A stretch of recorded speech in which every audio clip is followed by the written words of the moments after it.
We're back. Step 3, putting it all together. The executive producer has informed me that the eye contact is poor, so I'm going to try to do a better job this time. Okay, you've got everything in here. If you want to pan here, everything's in here. A couple key steps. Everything's in there. It's not mixed up. Hands, there's no substitute. My hands have been washed doubly, so do not use something else. Hands are the best here. That's why this mixing bowl is huge for this. Again, a huge pot would work, but now we're getting them incorporated. And by the way, nothing is in here other than just the vegetables, the onions, everything. No salt, nothing yet, okay? Mix it up really good, incorporate it. Notice how even just incorporating some of like the acid in like the onions and things like that, it actually shrinks down already. And that's the whole thing of this. What you see here, the volume is going to get more dense and smaller. So, okay, I think that's pretty good. Key step here, dry spices first. If you add your wets, you'll get like pockets of salt and a huge thing of pepper. They'll get chunked together. Add your dry spices first. Half the reason I wanted to do this live is because this is where the feel comes in. If I had to put a number on this, I'd say 1/4 cup of Old Bay, but I'm just going to feel it. Okay? Just kind of sprinkle it in there. There. Actually, probably, I'd say 2, I'm going to amend that, 2 tablespoons full. And when I mix it like that, it really incorporates way better than if I had the chunks of any of the slaw stuff in there or vinegar or anything. So that's pretty well incorporated. Okay, there's the Old Bay. Wait on the salt and pepper because there's a lot of salt and good spices in there. Wait on that and just add that at the very end to figure out what you want to play with on your ultimate heat and that kind of thing. Alright, wet ingredients. Well, actually we're going to go with the cream based first.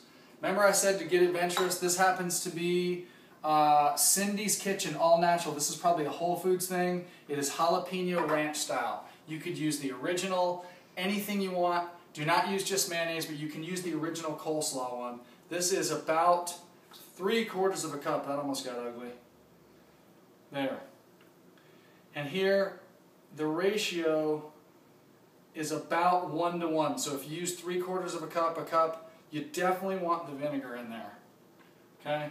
Since this is creamy, make sure to, again, incorporate. Otherwise, you'll get one big clump. Don't add the vinegar yet. Incorporate the whole thing. And it doesn't seem like there's a lot on there. Trust the fact that there's enough. So with all the ingredients I gave you here, I would not add much more cream. You can always add it at the end. You can't take it out. And when you let this sit for an hour or so, all of a sudden the liquids, the dressing, the vinegar will start to sit at the bottom, and you do not want half of your stuff sitting at the bottom in this big pool of crud. See that clump right there? You want to break that up. Alright, that's pretty well incorporated. Now, vinegar. This is again about 1 cup. There we go.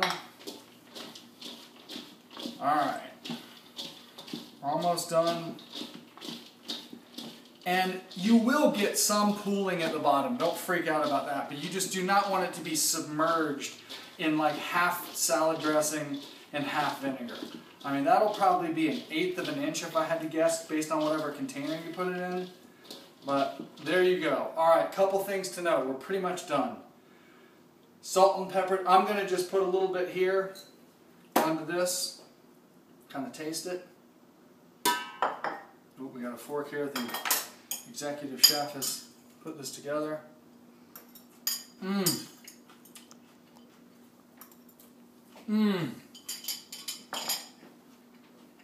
When you taste it instantly, be careful not to judge the ultimate spice, the heat. That's going to come out in probably 30 minutes to an hour. Same with the Old Bay. So trust the ingredients and the measurements I just gave you, and then wait. This isn't something, you could do it overnight. It's probably best 2 or 3 hours it comes together, because this lettuce is pretty, or the cabbage is pretty tender. You don't want to let it sit like 3 days. It'll still be good. It's not going to spoil on you because of all the vinegar, but for the maximum crispness and stuff, if you're having company or doing a tailgate, you know, I would try to do it a few hours ahead of time, maybe overnight. But not, you know, it doesn't need 2 or 3 days. Then all the heat will come out of it, and then just adjust after the fact. If you want to put more heat, add some more jalapenos, and just adjust from there. But that's pretty much it. You got nice and crisp. It's not that milky crap that you get at KFC. That's pretty much it. I don't think I left anything out. And then I would just do salt and pepper to taste. That's it. Thanks for all the staff that washed the dishes, to the executive producer, and remember to have your pet spayed and neutered.